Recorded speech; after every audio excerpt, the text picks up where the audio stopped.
Hi everyone, and welcome to this week's EBC. Yes, it's Easter Sunday morning, and yes, we're looking for Jesus in a graveyard. We're standing here because we're thinking about those two women that were going to the tomb early on Easter Sunday morning, and that they were going to see Jesus at the tomb.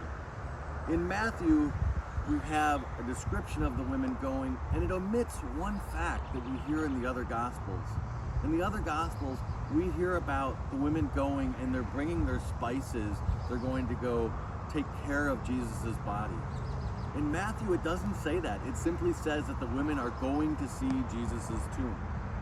And I like the fact that we've got a little bit of a different account here, in part because it gives us an opportunity to wonder a little more. What was going through the women's head as they were going to that tomb? Were they going to take care of the body?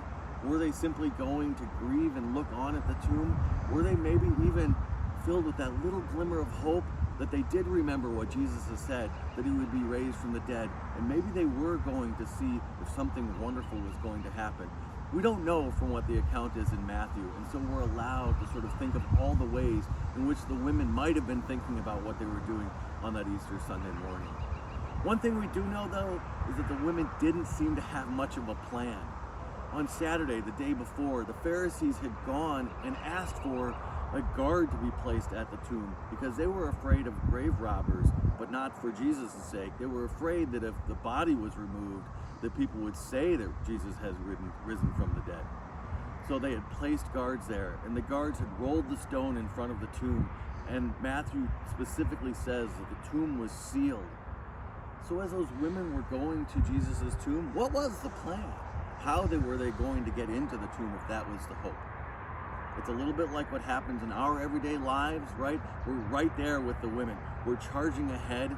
We're not sure always what the plan is. We're not sure whether we're being led by faith or whether we're just charging ahead because it seems like what we're supposed to do. And it gives us comfort that we know that as we're moving forward, there is a plan and God is with us in that plan. Because as the women are going to the tomb, there's an earthquake and the stone is rolled away. And the guards are actually laying flat like they're dead, it says. The guards do, by the way, get up and go tell the Pharisees what has happened eventually. But what happens next is an angel appears and is sitting on that stone, and he says to the women the message of Easter. Jesus is risen, just like he said. And then the women are given a job to do right away. Go tell the disciples that Jesus is out in front of them. He's going to meet them in Galilee. And the women go off to do that. And it's a wonderful image that Jesus is actually leading in front of us as we're going about what we're doing. But we also know that Jesus is right here with us. And the way we know that is because Jesus appears to the women. They already know their job. They're already on their way to the disciples. And yet Jesus appears to them anyway, assures them, tells them again that he'll meet them in Galilee. And so it's a terrific piece of this Easter message. Obviously, the most important part, that Jesus is risen and that his saving grace is for all of us, but also just the real fact that Jesus is both leading us in the way he wants us to go and also right here with us while we're doing that. So on this Easter Sunday morning, everyone, have great confidence that Jesus loves you and is with you.